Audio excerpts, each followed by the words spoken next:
ya, itu kita bisa melihat perkembangan dari minggu ke minggu. Ada satu di Antarana, satu lagi Nusantara, itu di situ aja itu terpantau karena rutin mereka menginfokan perkembangan terbaru. Paling nggak sekali seminggu, kadang 2 kali seminggu. Saya sendiri juga kaget, wah udah jadi gini, udah jadi ini gitu ya. Nah, saya sendiri secara fisik terakhir datang mungkin 4 bulan atau 6 bulan yang lalu, udah 5 bulan yang lalu, karena belum sempat lagi ke sana. Tapi saya bandingkan dengan kunjungan sejak pertama, kedua, ketiga, dan kemudian saya belum pergi lagi, tapi saya lihat itu perkembangan luar biasa. Kan dari segi manajemennya Pak Presiden Jokowi ini kan memang manajemen dia itu kan betul-betul manajemen proyek ya. Jadi kalau itu pekerjaan strategis, dia akan tongkrongin terus, jaga terus, tanya terus, dan tiap 3 bulan pasti dikunjung, ditengokin. Kalau untuk Kalsel sendiri, Pak Dirno, kira-kira peluang-peluang apa nih yang masuk ke Kalsel dan atau kawasan angin penunjang ya? Saya gini, yang jelas secara sebagian besar Kalimantan jadi memiliki peluang ya untuk maju dan menerima manfaat, baik itu ke utara maupun yang ke selatan ya, bahkan termasuk Sulawesi ya, yang manfaatnya dekat ya. Secara juga sebelum kawasan timur ya, itu menjadi diuntungkan dan dapat manfaat.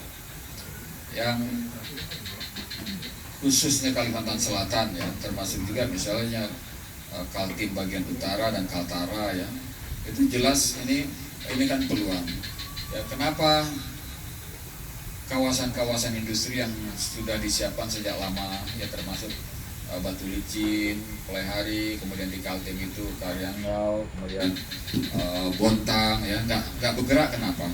Ya, karena memang daya tariknya di sekitar situ nggak tumbuh daya tariknya. Sama juga kenapa kalau transmigrasi itu gagal ya, karena memang nggak ada daya tarik itu tidak ada untuk menggerakkan ekonomi, sehingga anak-anak transmigran itu ya begitu mereka usia sekolah dia pergi ke Jawa, jadi sarjana di Jawa dan nggak balik lagi, nggak ikut menggerakkan ekonomi. Begitu juga kawasan industri ya secara ininya aja kawasan industri, tapi dia nggak bisa tumbuh berkembang gitu, karena penarik itu nggak ada. Nah, dengan adanya IKN ini peluang ya untuk kawasan industri sendiri, membuat kawasan baru, kawasan wisata.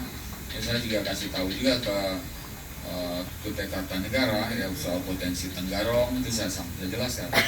Nah, sama halnya dengan di Kalsel daerah ya Banjarmasin, Banjarbaru, Pulau Laut, Kota Baru itu tentu sangat berpeluang untuk membangkitkan ekonomi, meningkatkan kesejahteraan masyarakatnya ya, secara ekonomi aja dulu ya. Nah, karena itu kalau saya makin tetap melihat peluang untuk membangun Kota Baru, Pulau Laut ya, kawasan itu ya, sebagai apakah kawasan wisata ya, wisata maritim yang itu kawasan ini zona pusat ini perikanan dan lain-lain, yaitu potensi itu justru menjadi makin besar gitu. Jadi tinggal ya inisiatif dari stakeholder lokalnya aja ya. Mau nggak, punya ide apa enggak ya untuk menjadikan kawasan-kawasan itu menjadi kawasan baru. Maka harus ada yang punya ide bagaimana membangun kota baru ya, kota baru dalam bagian kota di kabupaten Kota Baru, atau di Pulau Laut, atau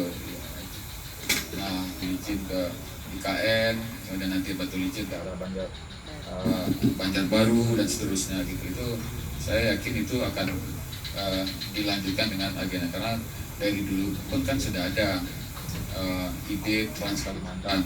Bahkan sekarang pembangunan jalan itu tetap dinamakan bagian dari pembangunan Trans Kalimantan. Nah, apa efeknya? Ya ini akan mempercepat itu. Kalau dulu setengah hati ya pemerintah membangun, mendorong, ya ini akan lebih sepenuh hati ya, tapi ya tetap bergantung dorongan dari para pihak di Kalimantan sendiri.